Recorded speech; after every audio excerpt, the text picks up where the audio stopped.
So let's start with the class. So right now in this batch only you have confirmed, and there are 5 more students who are right now thinking of joining. They are not joined yet. So I had asked them to join for a trial class or something, but they are not joined yet. So anyways, let's start with the thing, है ना? और people will join in later on, or maybe in the next class or something. So before I start, I'll just give you a brief of what this exam is all about. Have you done a basic recce of this, what SAT is and how you want to, what are the questions, kind of questions which yes sir, kind of, बहुत थोड़ा सा उस पे वो देखा है. अच्छा. तो सैट में क्या होता है बेसिकली 2 सब्जेक्ट्स जनरली पूछे जाते हैं. सबसे पहले इंग्लिश और मैथ्स. तो मैथ्स जो है वो मान के चलो कि 10th क्लास के लेवल का और थोड़ा सा 11th क्लास का भी पूछते हैं. ऐसा नहीं कि 11th क्लास का बिल्कुल भी नहीं पूछते हैं. कुछ टॉपिक्स हैं जो 11th क्लास से भी पूछे जाते हैं, राइट.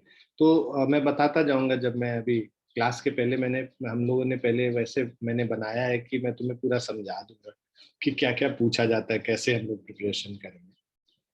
और ज्यादातर but 80% of the 80 to 90% of the questions would be from class 10th syllabus. मतलब 6 से लेके 10 तक जो आपने पढ़ा है वही सिलेबस पूछा जाएगा.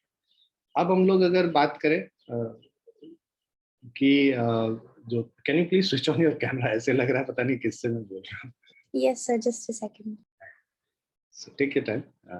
या so what I was saying कि ये जो इसका जो मैथ्स है वो 10th क्लास तक के लेवल का पूछा जाता है. बट मेन जो डिसाइडिंग फैक्टर होता है वो इंग्लिश का डिसाइडिंग फैक्टर होता है. And you are good at English, है ना. You have been good at English. So it will be a plus point for you if you try and score full in maths, right, then because you are good at English you will get a very good score. So last time we had one student who scored 1540 out of 1600. So nowadays no one takes essay. There is one essay component also, है ना. 300 marks का वो होता है. But आज के date में अब कोई नहीं लेता है वो ऐसे. वो स्पेसिफिकली जिनको इंग्लिश के कुछ कोर्सेस ऐसे करने होते हैं. What is your plan? मतलब what do you want to do there? So I want to become a psychiatrist. Psychiatrist. Okay. Yes sir. So yeah, clinical biology will also help, where clinical side of psychology, if it is added to the mainstream psychology, you become really good in that. Basically you have a lot of scope there, and if you don't study biology then scope is limited there. So good that you have chosen PCB. And STEM subjects always helps, to get into good colleges in US or anywhere else. So great. So have you finalized with the colleges also, universities also, the courses? No sir, not yet. So in coming 2 months, 3 months, you should be zeroing down with this universities as well. Yes sir. So I'll pass on the number of that lady also, that lady who gave that you remember there was one lady who had come in our one of the lectures. Yes sir. So she's placed in Canada and looks after US and all these regions, US, EU and Canada wala region. So you can maybe take initial help from her as well. Or there is one more lady here in one of the partners stays here in Noida also. So you can get in touch with her also on phone call. Yes sir. So and then you can zero down on the college, university, and then see what are the mark scores which is required. So what is the score which is required, and how much what else other than the SAT score they would be looking at it, right? So there are certain universities who also ask for SAT subject tests, but these SAT subject tests are asked only for students who are going to core engineering subjects. तो engineering में वो SAT subject test भी लेते हैं कि physics में ले लिया या मैथ्स में ले लिया या केमिस्ट्री में ले लिया. तो उनके पास चॉइस देते हैं कि इनमें से कोई भी आप चॉइस करके ले सकते हो, बट आई डोंट थिंक कि आपके लिए जरूरत पड़ेगी। बट हाँ, यूनिवर्सिटी टू यूनिवर्सिटी वेरी करता है, हर यूनिवर्सिटी का अपना एक अलग डिमांड रहता है कि इसके साथ ये भी मुझे चाहिए, राइट। और उसके अलावा have you been participating in MUN and everything? Yes, sir. या सो वो सब काम आएगा आपका MUN का जो भी आप कर रहे हो पार्टिसिपेशन। उसके अलावा they look for one particular area of interest other than academics where you have excelled.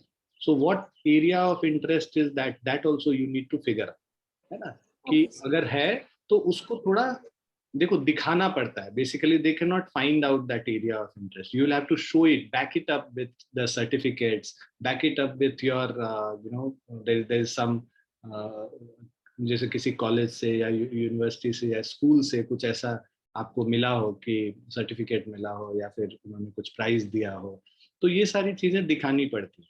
और बहुत बारी ऐसा जरूरी नहीं है कि सर्टिफिकेट मिले, बट हाँ आपको अपना इंटरेस्ट दिखाना पड़ेगा कि आप कैसे कैसे उस इंटरेस्ट के लिए वर्क किए हो पिछले 4 साल से। लाइक देखिए, गाना मेरा इंटरेस्ट है और मैंने मान लो वोकल सीखे हैं, वोकल सीखे हैं, बट मैंने कोई कंपटीशन नहीं किया है, तो वो भी ठीक है, आपने सीखा है, तो वो सीखने के दौरान आपने क्या क्या किया, किधर सीखा, ये सब डिटेल में वो लोग मांगते हैं। तो ऐसे इस तरह से you will have to give. तो ये एक एडेड चीज होती है, इस पे भी वर्क करना पड़ेगा। तो इसके लिए there are certain counsellors. See, getting into admissions into US university or any university, one part is these SAT exams, जो कि ऑब्वियसली रिक्वायर्ड है, सैट का स्कोर। Yes. Other part is your whole profile building, कि आपके profile को वो लोग बिल्ड करते हैं, तो ये काउंसलर्स करते हैं। ऐसा नहीं कि आप खुद से भी नहीं कर सकते हो, बहुत बच्चों को मैं जानता हूँ जो खुद से करते हो। क्यों? क्योंकि ये काउंसलर्स बहुत हैवी चार्ज करते हैं, वो 3 लाख, 3.5 लाख, 4 लाख ऐसे चार्ज करते हैं, कुछ भी, मतलब जिसका कोई लिमिट नहीं है। और कुछ करते ऐसा कुछ ज्यादा नहीं है, कराएंगे आप ही से, बट हाँ उनके पास वो पता रहता है कि इस कॉलेज में ये करना है, तो ऐसे करके इन लोग का बहुत ज्यादा फीस है। बट क्या करेंगे, ये बाहर जाने के लिए ये सब फीस सारा सबके, मतलब the moment you decide that you have to go out of India, they वो मान लेते हैं कि, है ना, you are ready to pay that amount, right. तो इनको ये नहीं, मतलब इनफैक्ट आप जमूरी वगैरह में भी देखोगे ना, एक एक काउंसलिंग सेशन का वो लोग 40,000 50,000 चार्ज करते Oh, हैं। ना, it's really, I don't understand, मतलब हम लोग ये फ्री में काउंसलिंग दे रहे होते हैं, तो मुझे लगता है कि मतलब they have made it a business. But हाँ, कहीं ना कहीं रिक्वायरमेंट भी होती है आपके, तो वो तुम देख लेना कि अगर तुम खुद से कर सकती हो रिसर्च करके, और आज के डेट में ना इंटरनेट पे सब मिलता है बेटा, yes. अगर आपका इंटरेस्ट है ना और टाइम लगा सकते हो, and you and mom both can sit together, you can decide on what needs to be done, what doesn't need to be done, and that will help you, find it out. Other than देखो, एक तो shortcut होता है, वो counsellor को पकड़ लो, पैसा दे दो, वो कर देगा सब कुछ, लेकिन कराएगा आप ही से। और एक Yes, होता yes. है जो आप खुद अपने इंटरेस्ट से ढूंढते हो, तो जब आप अपने इंटरेस्ट से ढूंढते हो तो 10 और चीज जानते हो, राइट। तो I think that is a better idea, better way to get into. Hi Yes, yes. Preksha. Good morning, sir. Yeah, good morning. So I was just giving some brief about SAT right now. We just started 5 minutes back. So अभी मैंने शुरू नहीं किया पढ़ाना, अभी मैं शुरू करूंगा पढ़ाना। तो जैसा कि मैं बोल रहा था आथ्या को भी, 2 मेजर कंपोनेंट है सैट में, एक इंग्लिश का कंपोनेंट है और एक मैथ्स का कंपोनेंट है। इसमें अब वर्बल एबिलिटी जो इंग्लिश हम लोग बोलते हैं, इसमें 2 सेक्शंस होते हैं, एक रीडिंग सेक्शन होता है, एक राइटिंग सेक्शन होता है, ठीक है। तो रीडिंग राइटिंग सेक्शन ऐसा नहीं कि तुमको कुछ ऐसे लिखने दे देंगे, वो राइटिंग सेक्शन नहीं है, बट वहां पे कुछ और टेस्ट करते हैं, आपके राइटिंग स्किल्स को चेक किया जाता है, और एक जगह आपके रीडिंग स्किल्स को चेक किया जाता है, ठीक है। तो ये 2 पार्ट में हो गया। और उसके बाद मैथमेटिक्स के 2 पार्ट हैं, एक कैलकुलेटर सेक्शन है, एक नॉन कैलकुलेटर सेक्शन। मतलब कि मैथ्स में कुछ क्वेश्चंस ऐसे होंगे जहां कैलकुलेटर की जरूरत होगी, है ना, तो उसके साथ आपके स्क्रीन पे ही आपको एक कैलकुलेटर मिलेगा जहां पे आप कैलकुलेशंस कर सकते हैं। तो कैलकुलेटर आपको कैरी नहीं करनी पड़ती है और वैसे कैलकुलेटर आप कैरी भी कर सकते हो, दोनों चीज कर सकते हो। जैसे ये तो पेन एंड पेपर टेस्ट है, तो यहाँ पे आप कैलकुलेटर अपना कैरी करते हो, तो दे टेल यू कि what calculator you can carry along, right. तो वो कैलकुलेटर मतलब आई टेल यू कि which calculator you have to buy for SAT exams basically. तो वहां पे उस कैलकुलेटर को अलाउ करते हैं वो लोग, और उस कैलकुलेटर की मदद से आप कैलकुलेशंस करते हैं। तो जहां पे लंबे कैलकुलेशंस होते हैं ना, तो वो अलाउ करते हैं कैलकुलेटर, और उसमें वो कैलकुलेशंस को चेक करते हैं आपके, राइट, कि how good you are in crunching numbers basically. वो वैसे वाले चैप्टर्स उसमें होते हैं। और जो नॉन कैलकुलेटर वाला सेक्शन होता है, उसमें they test your maybe you can say logical reasoning, mental ability, application, where calculation ज्यादा नहीं रहता है, दिमाग थोड़ा सा लगाओगे तो सॉल्व हो जाए, मतलब तुमको पेन एंड पेपर उठाना भी नहीं पड़ेगा, ऐसा रहता है। अभी हम लोग उतने डिटेल में नहीं जाएंगे पहले कि कौन सा कैलकुलेटर वाला, कौन सा बिना कैलकुलेटर वाला। पहले क्या करते हैं, जो चैप्टर्स है, जो बेसिक चैप्टर्स हैं आपको स्ट्रॉन्ग करने, हम लोग पहले उस पर वर्क करेंगे। 1-2 महीने हम लोग पहले उस पर वर्क कर लेंगे, जो बेसिक चैप्टर्स जो 10th क्लास तक होती हैं, उन सब टॉपिक्स पे एक बार वर्क करने के बाद, उसके बाद सेकेंड लेवल पे हम लोग आएंगे सैट में कैलकुलेटर सेक्शन और नॉन कैलकुलेटर सेक्शन, ठीक है। और फिर ओवरऑल तो अभी आप लोग के, जैसा कि मैंने वो भेजा भी था सैट वाले ग्रुप में, there are 3 dates on which you can apply basically, right? So if I open that file, so you will find that there are these 3 dates: 28th August, 2nd October and 4th December.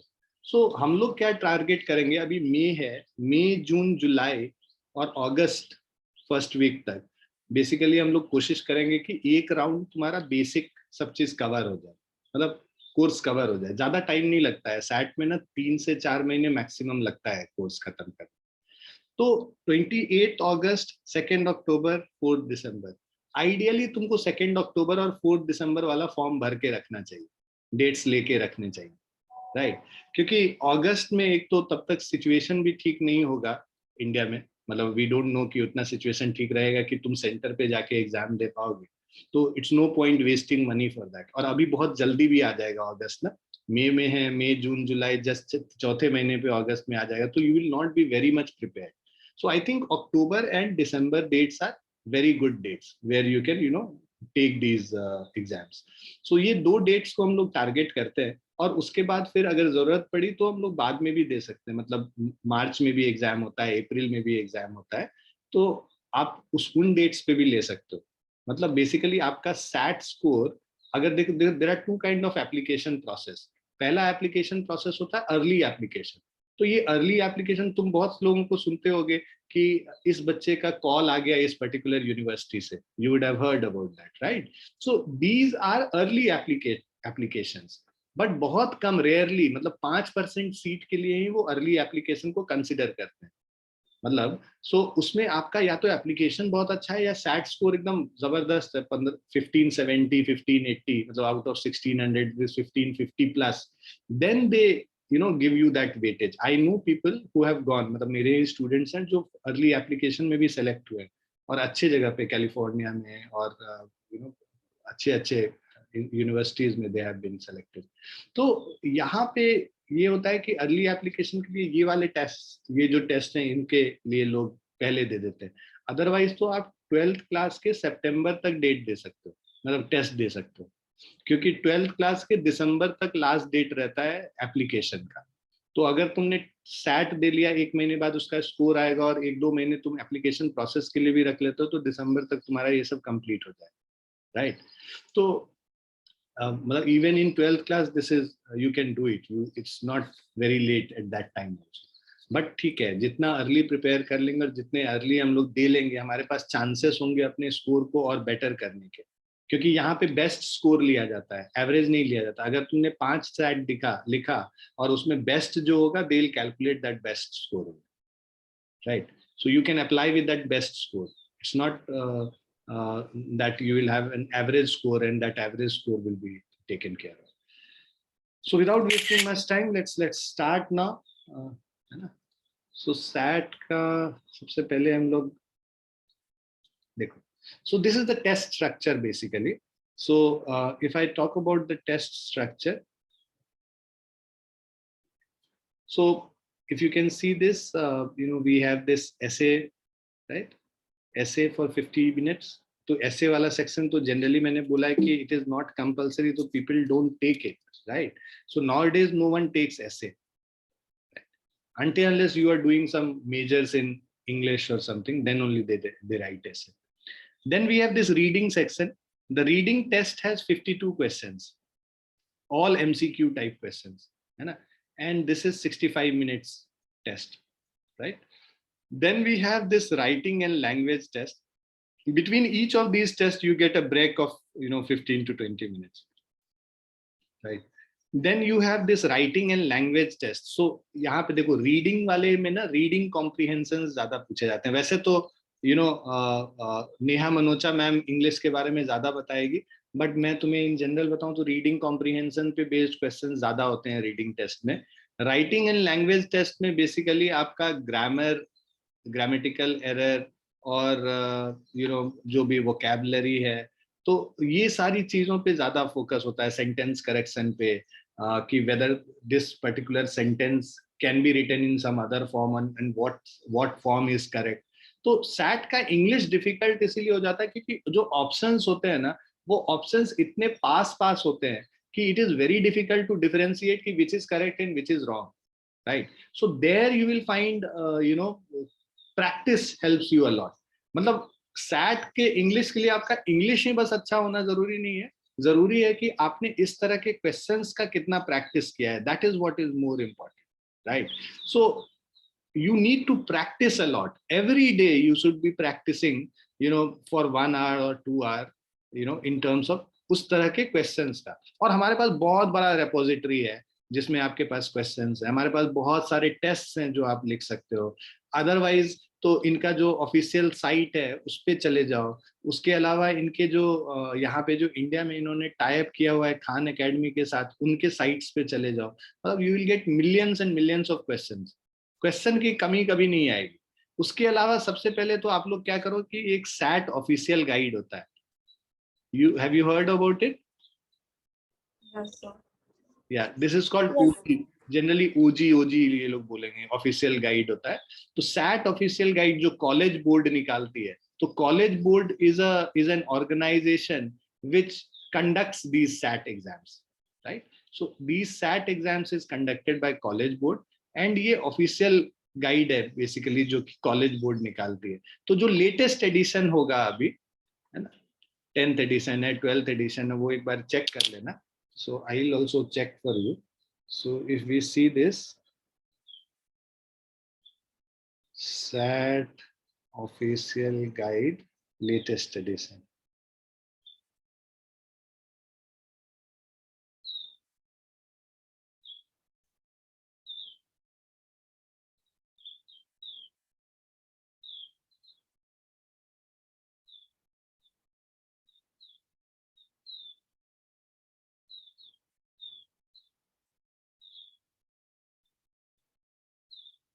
या तो इसमें अब वो 8th 10th नहीं, अब वो year के हिसाब से दे रहे हैं. तो अभी 2020 एडिशन या 2021 एडिशन जो भी आपको मिल जाए, जस्ट सी कि what edition you are getting, get that SAT official guide, है ना. That is also needed. वो रहेगा तो उससे बहुत सारा आपको और भी जानकारी आपको मिलती रहेगी, right? So that you can by one. And we will provide you lot many sheets and lot many study material. मतलब हमारा खुद का भी बहुत study material है ना. और वो सब ऐसा नहीं कि इंडस्ट्री में जो भी इंस्टीट्यूट्स हैं उन सब के स्टडी मटेरियल को देख के ही बनाया हुआ, कुछ अलग से नहीं बनाया हुआ. तो it is as good as any other institute would give you. मतलब be it Jamboree or be it some other institute like Princeton Review का है. तो इन सब का जो भी स्टडी मटेरियल है उसी के हिसाब से ही हमारा भी स्टडी मटेरियल है. Now coming to the math section, there are two sections as I said. One is no calculator section, right? And other is with calculator section.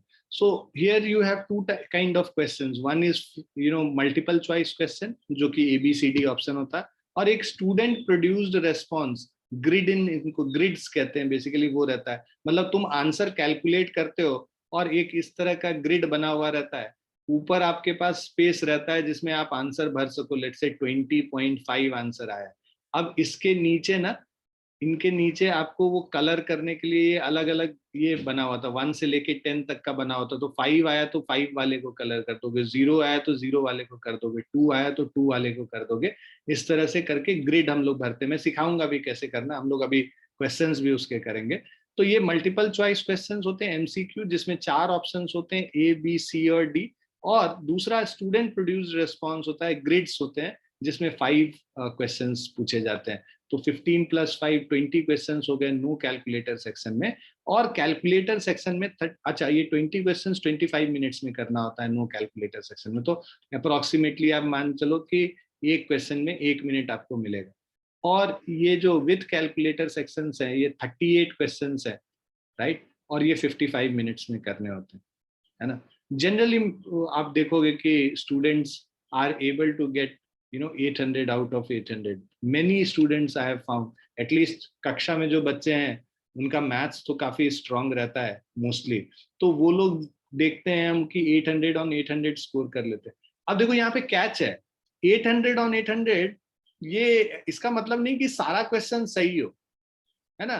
तो 20 + 38, अगर 58 क्वेश्चन है तो 52+ मान के चलो, अगर 52 से ऊपर आया तो वो 800 ऑन 800 माना जाता है। स्केलिंग किया जाता है इसका, जो ये मार्क्स है स्केल्ड मार्क्स होते हैं। मतलब अगर 52 से 58 तक आया तो 800 माना जाता है, या 50 से 52 तक आया तो 770 या 780 माना जाता है, ऐसा माना जाता है। तो वहां पे ये नहीं है कि आपके सारे सही होंगे तभी 800 आएंगे। मतलब आप ये मान के चलो कि 53 54 अगर आपके आ गए तो आपको 800 में 800 आ सकता है। वो फिर डिपेंड करता है कि कितने बच्चों ने एग्जाम दिया है, उन्होंने कैसा परफॉर्मेंस किया है, उसके हिसाब से स्केलिंग की जाती है। तो कोई फिक्स्ड फॉर्मूला नहीं है। एक पर्टिकुलर डेट पे, मान लो तुम लोगों ने 2 अक्टूबर वाला डेट भरा है, उस 2 अक्टूबर वाले डेट पे लेट से जितने भी लोग एग्जाम दिए होंगे, उसके हिसाब से जो हाईएस्ट मार्क्स होता है ना, वो हाईएस्ट मार्क्स उसका फुल मार्क्स हो जाता है। और उसमें फिर वो दे गिव यू थोड़ा सा एरर का मार्जिन, मतलब +5% -5%, उसमें जो भी लाई करेगा उन सबको पूरा मार्क्स दिया जाएगा 800 ऑन 800। इस तरह से कैलकुलेशंस होते हैं। बहुत सारे कैलकुलेशंस के तरीके हैं, बट इन जनरल आप ये मान के चले, मेरा ये कहना था कि it is not necessary that you answer all correct, then only you will get 800. It depends on the overall performance of the student, whosoever has taken in test in that particular date. Why? Because examination का level भी हर date पे अलग अलग होता है। मतलब कभी हो सकता है इजी क्वेश्चन आए, कभी हो सकता है डिफिकल्ट क्वेश्चन आए, तो उसके हिसाब से, परफॉर्मेंस के हिसाब से ये लोग टोटल मार्क्स रखते हैं, ठीक है ना। अच्छा, जो जैसा कि मैं बता रहा था कि भाई कैलकुलेटर सेक्शन और नॉन कैलकुलेटर सेक्शन में डिफरेंस ये है कि यहाँ पे ज्यादा एप्लीकेशन बेस्ड क्वेश्चंस होते हैं, जहाँ कैलकुलेटर की जरूरत नहीं पड़ती है। और यहाँ पे जो क्वेश्चंस होते हैं ये कैलकुलेटर बेस्ड है। Here, the use of calculators are must. Why? Because these are long calculations, and because of the time constraint, you will not be able to answer all the questions. So that's why they allow you to use the calculator for all the calculations. Okay? बहुत बच्चे तो यहाँ पे लिखते ही नहीं है, पूरा calculator पे ही क्वेश्चन सॉल्व करने की कोशिश करते हैं, लेकिन ये भी गलत तरीका है। उसमें क्या है कि गलतियां होने की चांसेस ज्यादा हो जाती हैं। Now let's come to what are the skills which are being tested in SAT. So if you see the skills which are tested in SAT, just give me a second.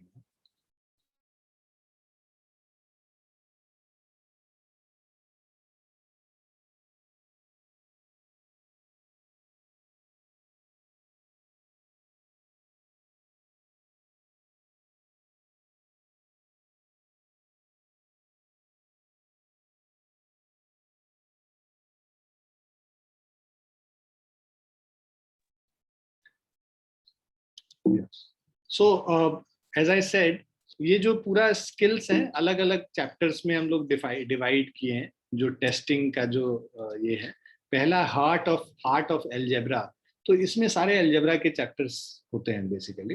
तो इससे total 19 questions पूछे जाते हैं, और 33% of the total questions are being both including calculator section and non calculator section, I will say. So around 19 questions are being asked in this. So 33% of the total questions is being asked in this, right? So if you go and see here, you can see calculator section has 20 and non-calculator has 58. So out of 58, if I take 19, so 19 threes are 57. So approximately 33%, 1/3 of the question is from algebra. So analyzing and frequently solving linear equations and system of linear equation. तो जो पहले जो word problems होंगे या जो भी problems होते हैं उसमें से इक्वेशंस हम लोग फॉर्म करते हैं and solving that equation. So it can be a linear equation in one variable और it can be a linear equation in two variable, which is known as system of linear equations.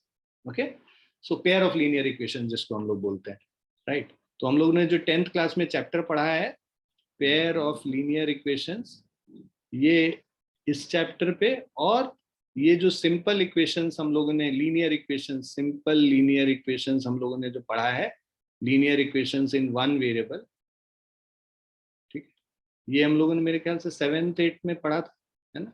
तो ये chapter पे questions होते हैं. सो इसमें क्या करना होता है हम लोगों को, बेसिकली टेस्ट क्या करते हैं, creating linear equations and inequalities to represent relationship between quantities and to solve problems.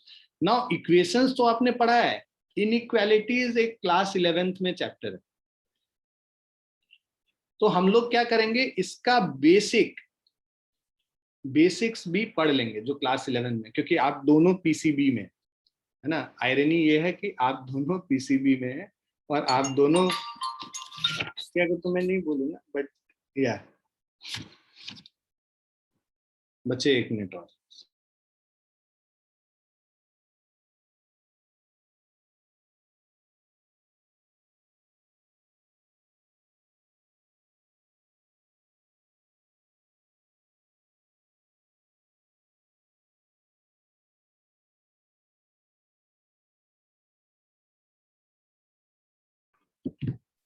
हाँ सॉरी बच्चों.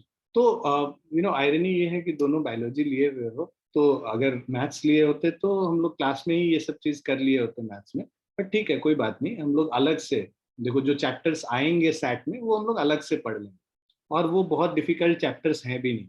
और हम लोग को कौन सा उसमें आईआईटी का पढ़ना है, हम लोग को तो बेसिक पढ़ना है. एनसीईआरटी के भी, एनसीईआरटी में भी जो इजी वाले पोर्शंस हैं वो करने हैं, तो उसको हम लोग एनसीईआरटी से कर लेंगे तो हमारा बेस स्ट्रांग हो जाएगा, और फिर हम लोग इसको यहाँ पे एप्लीकेशन में करें.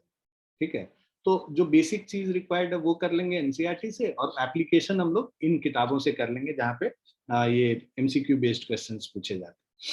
सो यहाँ पे बेसिकली क्या है, understanding and using the relationship between linear equations and inequalities and their graph to solve problem. तो इनइक्वालिटीज हैं, इक्वेशंस हैं, इन दोनों के जो इनका जो एप्लीकेशन हम लोग पढ़ेंगे, सॉल्व करना सीखेंगे, और उसके अलावा उनके ग्राफ पे बेस्ड क्वेश्चंस भी हम लोग यहाँ पे करेंगे, right. Now comes the second part. This is problem solving and data analysis. This is 29%, another 30% of the questions from this. So problem solving and data analysis, ये क्या होता है? Data analysis तुम लोग अभी तो नहीं जानते हो, बट मैं ऐसे बताऊं कि डेटा एनालिसिस एक ऐसा पोर्शन है जो कि अगर तुम बाद में जाके कोई मैनेजमेंट का एंट्रेंस एग्जाम देते हो, जैसे कैट हो गया, या एमबीए के लिए कोई भी एंट्रेंस एग्जाम दोगे, तो वहां पे ये डेटा एनालिसिस बहुत ही इंपॉर्टेंट फैक्टर होता है. तो डेटा एनालिसिस क्या होता है कि तुमको टेबल्स दिए हुए रहते हैं, जैसे तुम लोग स्टैटिस्टिक्स में देखे हो ना, टेबल्स वगैरह दिए होते हैं. उन टेबल्स पे जो फ्रीक्वेंसी डिस्ट्रीब्यूशन टेबल है या कुछ भी टेबल दिया हुआ, मान लो किसी कंपनी के प्रोडक्शन के बारे में बताया हुआ है या कुछ भी बताया हुआ है, पॉपुलेशन के बारे में बताया हुआ है, उन टेबल्स पे बेस्ड क्वेश्चंस पूछे हुए. और जो क्वेश्चंस होते हैं वो चेक क्या करते हैं, कौन से चैप्टर को, रेशियो प्रोपोर्शन वाले चैप्टर को और परसेंटेज वाले चैप्टर को. ये दोनों रेशियो प्रोपोर्शन एंड परसेंटेज, ये सबसे इंपॉर्टेंट हो गया. तो ये दोनों चैप्टर, कंपेयरिंग क्वांटिटीज वाला चैप्टर था 8th क्लास में, उस पे बेस्ड. ठीक है, तो ये दोनों चैप्टर तुम्हारा स्ट्रांग होना चाहिए इस पर्टिकुलर सेक्शन को अटेम्प्ट करने के. फॉर एग्जाम्पल, मैं एक एग्जाम्पल देता हूं तुम्हें. एक टेबल बना हुआ है ना. इसमें देखो, पहले तो जानना बहुत जरूरी है ना कि क्या पूछा जाएगा, हम लोग प्रिपरेशन कैसे करेंगे. तो यहाँ पे मान लो ईयर दिया हुआ है, और यहाँ पे वीट का प्रोडक्शन है, और ये राइस का प्रोडक्शन है और ये पल्स का प्रोडक्शन दिया हुआ है। 2004 में इसका कुछ वैल्यू दे रखा है, मान लो 2000 टन है, ये 3000 टन है और ये 4000 टन है। और 2005 में यहाँ पे दे रखा है कि 1000 टन हुआ और ये 4000 हो गया और ये 6000 हो गया। Now the question will be कि 2005 और 4 के बीच में, I am just giving you a basic example, pulse में कितना परसेंट राइज हुआ उसके प्रोडक्शन में। तो पल्स का राइज करने के लिए 2005 में जो प्रोडक्शन है, 2004 में जो प्रोडक्शन है, हम लोग क्या करते हैं, 2005 के प्रोडक्शन से 4000 मतलब increase in production divided by initial production into 100 will give you the percentage increase in production of pulse between these 2 years. You remember this, right? हाँ, तो Yes, sir. ये जो बच्चों क्वेश्चन हो गया ना, ये हो गया, देखो तुमने परसेंटेज का यूज कर लिया यहाँ पे। तो और डेटा क्या दिया हुआ है, एक टेबल के फॉर्म में दिया हुआ है। तो ऐसे चीज को पहले तो तुमने डेटा एनालाइज किया, भाई तुमने टेबल देखा और समझा पहले कि क्या दिया हुआ है इस टेबल में, और उस पे बेस्ड एक क्वेश्चन पूछा गया। तब इसको हम लोग कहते हैं डेटा एनालिसिस। तो तुमने डेटा एनालाइज भी किया और उसमें कैलकुलेशंस किए, किन चैप्टर्स को यूज करके, रेशियो, प्रोपोर्शन और तुम्हारा परसेंटेज वाले चैप्टर को। So representing and analysing quantitative data and finding and applying probabilities in context. यहाँ पे प्रोबेबिलिटी भी कभी कभी इसमें ऐड कर लेते हैं, तो तुम लोग प्रोबेबिलिटी भी इसमें ही समझ लो, ठीक है? क्लियर है बच्चों? तो ये 3 चैप्टर इसके अंदर आ गया, problem solving and data analysis के अंदर। Clear everyone? Yes, sir. Let's come to now passport to advanced maths. अब ये आ गया 11th वाले चैप्टर्स और थोड़े से ऐसे चैप्टर्स। तो एडवांस्ड मैथ इसको इसीलिए बोला जाता है कि इसके लिए मैथ स्ट्रांग होना जरूरी है। इसके पहले वाले जो 2 चैप्टर्स थे ना, वो स्ट्रांग मैथ्स होना जरूरी नहीं है भाई। पहला क्या था, हार्ट ऑफ एलजेब्रा था, जो तुम 10th क्लास तक पढ़े हो वही है। और जो दूसरा उसमें बस इनइक्वालिटी चैप्टर एक अलग से ऐड करना था। और ये जो दूसरा वाला था जिसमें 30% 29% क्वेश्चन आ रहे थे डेटा एनालिसिस वाले, उसमें हम लोग रेशियो, प्रोपोर्शन और परसेंटेजेस करेंगे, तो वो भी बहुत इजी पोर्शन हो गया। अब तीसरे वाले पोर्शन पे आ जाते हैं, पासपोर्ट टू एडवांस्ड मैथ। अब इसमें क्या है, identifying and creating equivalent algebraic expressions, ठीक है, creating, analysing and fluently solving quadratic and other non linear equation. तो यहाँ पे चैप्टर्स क्या क्या आ गए, क्वाड्रेटिक इक्वेशंस आ गए और इवन नॉन लीनियर इक्वेशन मतलब क्यूबिक इक्वेशंस भी आ गए। क्वाड्रेटिक, क्यूबिक, बाई क्वाड्रेटिक भी पूछा जाता है इस तरह से। बाय क्यूबिक मतलब जिसका डिग्री 3 है, बाई क्वाड्रेटिक मतलब डिग्री 4 हो गया। और ये सारे जो हैं आपके क्वाड्रेटिक तो आपको पता ही है। Creating using and graphical and graphic exponential, quadratic and other non linear function. Graphs हम लोग को देखने होंगे। क्वाड्रेटिक का ग्राफ हमें पता है कि इस तरह का पैराबोला होता है, हम लोग पढ़ चुके हैं। एक्सपोनेंशियल्स का ग्राफ इस तरीके का होता है। लॉग का ग्राफ कुछ इस तरीके से होता है। और अदर नॉन लीनियर फंक्शन, मान लो क्यूबिक का है तो वो कुछ it will be something like this, right? तो कई सारे ये जो ग्राफ्स बनते हैं और उस ग्राफ पे बेस्ड क्वेश्चंस काफी पूछे जाते हैं। तो एल्जेब्रिक एक्सप्रेशंस है ना, जो पॉलिनोमियल्स वगैरह वाला जो चैप्टर था, quadratic and non linear equations, और उसके अलावा graph of these quadratic and non linear equations, और उस पे बेस्ड क्वेश्चंस आते हैं। ये सारे एडवांस मैथ्स के अंदर आ जाता है। यहाँ पे फंक्शन वगैरह जानना थोड़ा सा हम लोग को जरूरी होता है। ये जो फंक्शन है ना, फंक्शन चैप्टर जानना जरूरी होता है। उसका ग्राफ बनाना हम लोग को जरूरी होता है। और उस ग्राफ से ग्राफ का ट्रांसफॉर्मेशन, ये बहुत इंपॉर्टेंट है, ट्रांसफॉर्मेशन ऑफ ग्राफ।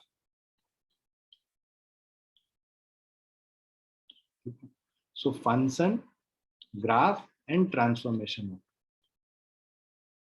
क्लियर है बच्चों? Yes, sir.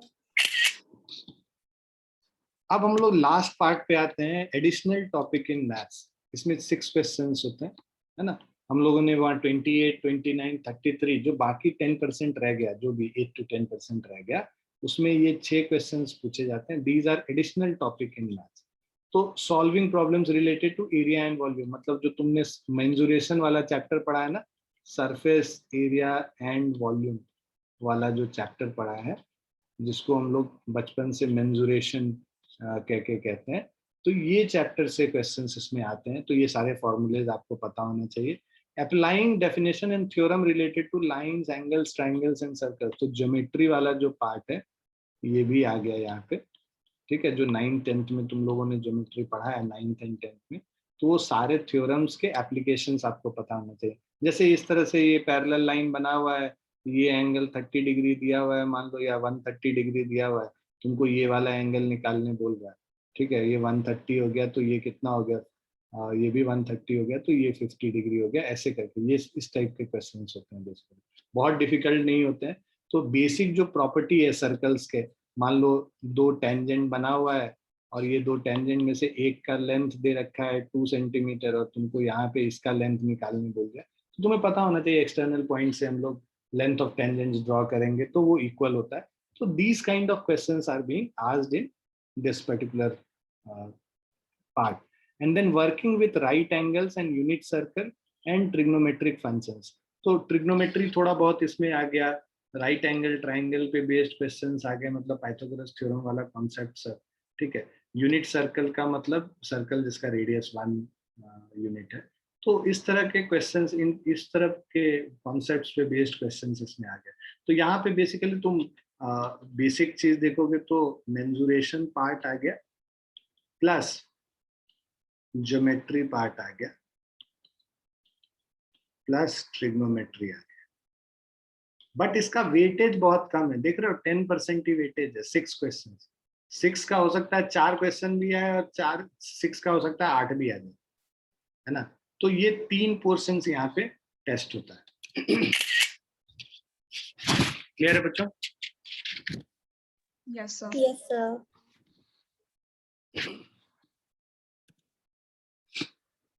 अब now comes the chapters which we will be doing basically, है ना। देखो मैं तो अभी बहुत बेसिक्स पे भी वर्क करूंगा तुम्हारे पहले, जब बेसिक्स पे वर्क कर लेंगे तब इस पे आएंगे। वैसे तो हार्ट ऑफ अलजेब्रा में जनरली लीनियर इक्वेशंस हो गया, इनइक्वालिटीज एंड एब्सोल्यूट वैल्यूज हो गए, कोऑर्डिनेट ज्योमेट्री हो गया, ये सारा हार्ट ऑफ अलजेब्रा के अंदर आ गया।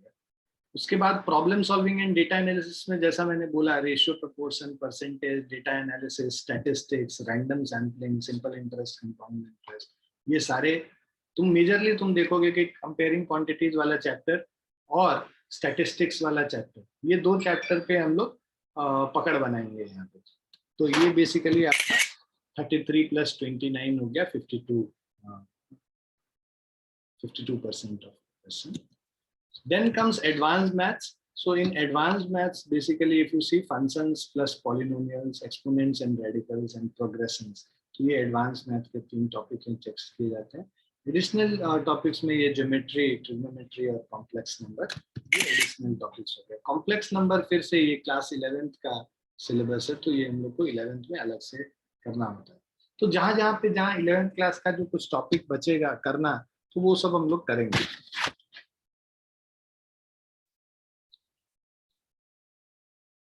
Now the first topic, today we will be starting with basic arithmetics. Okay. Just to give you a feel of what is in store. So basic arithmetic के हम लोग क्वेश्चंस आज करेंगे, ठीक है। तो अब बेसिक अरिथमेटिक में let us see कि how much you are able to do. पहला वाला क्वेश्चन ट्राई कीजिए और इसका आंसर ऑप्शन बताइए।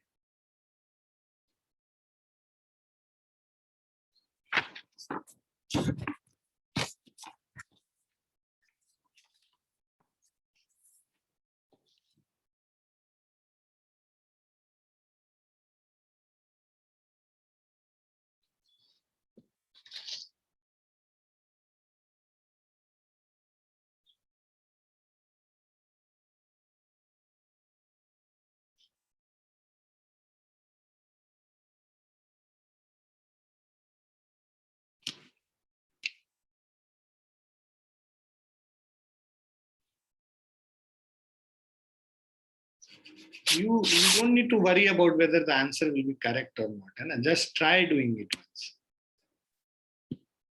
सही गलत के लिए मत सोचो।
Sir, is the answer 2? Yeah, option C 2 is the answer. Correct. So इसको सॉल्व कैसे करते हैं, देखो बहुत सारा तरीका है सॉल्व करने का, बट अभी तो जितना आपको नॉलेज है उसी हिसाब से हम करेंगे. For how many positive integers is it true that a square is less and equal to 2a? जब ए पॉजिटिव होता है ना तो हम लोग इसको ऐसे लिख सकते हैं, जैसे इक्वेशंस में सॉल्व करते हैं ना, A square by A is less and equal to 2 लिख सकते हैं, ए को लाके डिवाइड कर देंगे. ये तभी पॉसिबल है सिंस ए इज पॉजिटिव. अगर एक ए नेगेटिव होता ना तब ये नहीं कर सकते थे, तब करते तो यहाँ पे हम लोग को साइन जो इनइक्वालिटी का वो चेंज करना पड़ता. ठीक है, तो अब इसको अगर हम लोग कैंसिल करेंगे तो अब हमारे पास क्या आ गया, ए लेस एंड इक्वल टू 2. अब हमें क्या ढूंढना है, पॉजिटिव इंटीजर से लेस एंड इक्वल टू 2 कौन से पॉजिटिव इंटीजर्स होंगे, 1 और 2, यही दो पॉजिटिव इंटीजर्स होंगे. तो 1 और 2 जो पॉजिटिव इंटीजर्स हैं, तो कितने पॉजिटिव इंटीजर्स हो गए, 2 positive integers are there. Is it clear? Yes, sir. Yes, sir.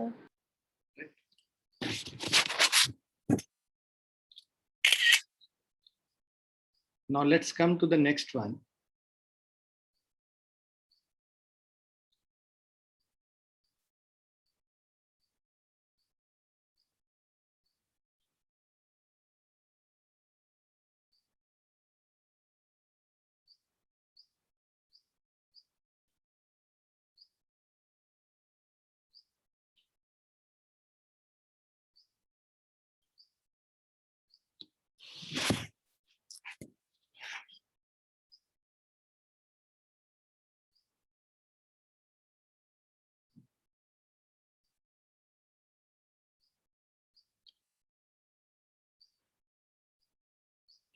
देखो ये सब नॉन कैलकुलेटर सेक्शन है basically.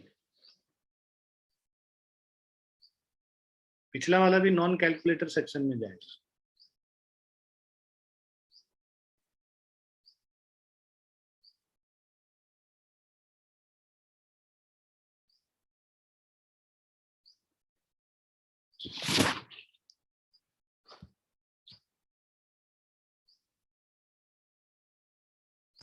Sir, E option. One only. Okay. चलो. E. 1, 2, and 3. E option. The last E one. option. अच्छा, let's see. E option is not the correct answer. D is the correct answer. देखते हैं. देखो अब क्या कह रहा है, 0 is less than A is less than B is less than 1. 0 और 1 के बीच में दो नंबर है. हम लोग एग्जाम्पल लेके कर लेते हैं. इस तरह के क्वेश्चन में सबसे आसान रहता है कि A को ले लो 0.1 और B को ले लो 0.2. ठीक है. अब अगर हम लोग A माइनस बी करोगे तो ये नेगेटिव है, ये तो ट्रू है भाई. A अगर छोटा है B से तो A से अगर B को सब्ट्रैक्ट करोगे, छोटे नंबर से बड़े नंबर को सब्ट्रैक्ट करोगे तो नेगेटिव नंबर ही मिलेगा. क्लियर है? 1 बाय ए बी. अब देखो A और B दोनों पॉजिटिव ही तो हैं 0 और 1 के बीच में, तो 1 बाय ए बी करोगे तो A इंटू बी ये भी पॉजिटिव होगा, उसका रेसिप्रोकल भी पॉजिटिव होगा, तो सेकंड वाला भी ट्रू है. तुम करके भी दे सकते हो, 1 बाय 0.1 इंटू 0.2 करोगे 1 बाय 0.02, ये पॉजिटिव ही तो है, right. This is equal to 50 basically. अब 1 by b minus 1 by a, 1 by b is 0.2 minus 1 by 0.1, तो 0.2 से डिवाइड करोगे 5 माइनस 10, ये माइनस 5 हो गया, ये क्या हो गया, नेगेटिव हो गया, तो ये क्या हो गया, थर्ड वाला गलत हो गया. ऐसे भी समझो ना, ए अगर बी से छोटा है तो 1 बाय बी जो है ना, 1 बाय, अगर ए बी से छोटा है, A is less than B, और इसको रेसिप्रोकल कर दो दोनों तरफ, 1 by B will be less than 1 by A. मतलब अगर तुम जैसे यहीं पे चेक करते हो है ना, 1 बाय ए और 1 बाय बी करके, तो तुम देखोगे 1 बाय ए बड़ा है 1 बाय बी से. 1 बाय ए अगर बड़ा है 1 बाय बी से तो नेगेटिव लोगे तो वो नेगेटिव नंबर हो, सब्ट्रैक्ट करोगे तो. क्लियर बच्चों? Yes, sir.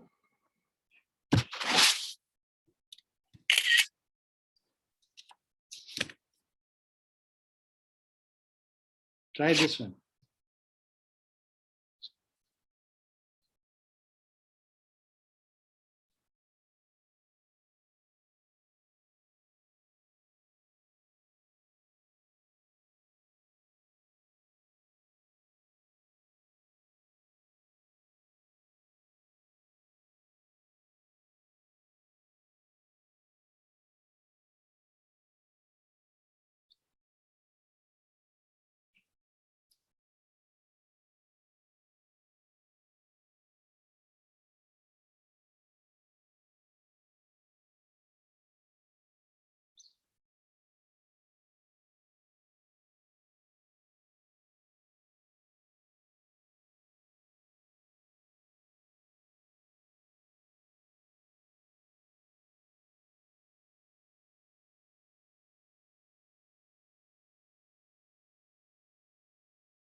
जल्दी जल्दी बताना है, एक एक 2-2 मिनट का समय लेना है, उससे ज्यादा नहीं लेना।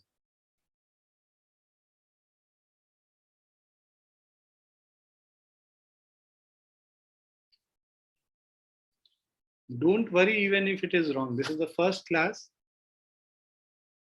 but you need to try. If you don't try, then it will be difficult. Sir, B option. B option. Which one according to you are not even numbers? 192 by 64 and 64 by 2. Sorry, 64 under root 2. हम लोग एक एक करके देखते हैं. See, this is even integer, right? 0 by 64 is also even. 0 हो गया. ये कट करोगे, ये 3 हो गया. ये नहीं है. जो हम लोग जब इवन नंबर्स की बात करते हैं, ये तो 6.4 डेसिमल हो गया, तो ये भी नहीं होगा. डेसिमल में इवन और ऑड नहीं हम लोग लेते हैं. ठीक है. और उसके बाद root 64, right, this again is equal to 8, तो ये हो गया 64 स्क्वायर, ये भी हो जाएगा. दिस इज, इसको कट करेंगे 40 है, ये भी हो जाएगा. 64 रूट 2, ये तो इरैशनल नंबर हो गया, ये भी नहीं होगा. और उसके बाद ये यू नो यहाँ पे भी हम इवन और ऑड के बारे में नहीं बता सकते, फ्रैक्शन है, तो ये भी नहीं होगा. तो टोटल कितने हो गए? 1, 2, 3 और 4. बेसिकली जो डेसिमल्स होते हैं उसको हम लोग इवन नंबर्स नहीं मानते. ठीक है, तो ये ऑप्शन डी होगा. ठीक है. सो डेसिमल्स में हम इवन नहीं मानते हैं. ठीक है बेटा. तो बस नंबर्स, होल नंबर्स होने चाहिए, इंटीजर्स होने चाहिए बेसिकली. क्लियर है? Yes, sir.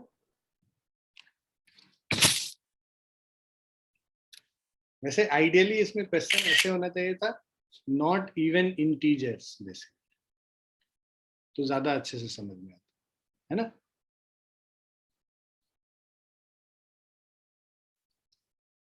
तो आज तो हम लोग यहीं पे रुकेंगे, ज्यादा क्वेश्चन हम लोग नहीं किए, लेकिन कल इसी को एक्सटेंड करेंगे. हम लोग इसके और क्वेश्चंस करेंगे. We have to do 25 questions on basic arithmetic. तो we will continue this tomorrow in the class, है ना.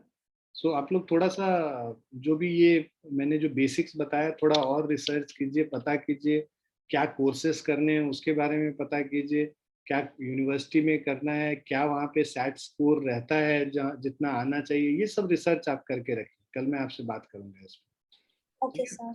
ठीक है. चलिए, बाय बच्चों, bye, take care everyone. Thank you, sir. Bye, sir. English class just after this. Okay? Yes, sir. Yeah, bye, take care.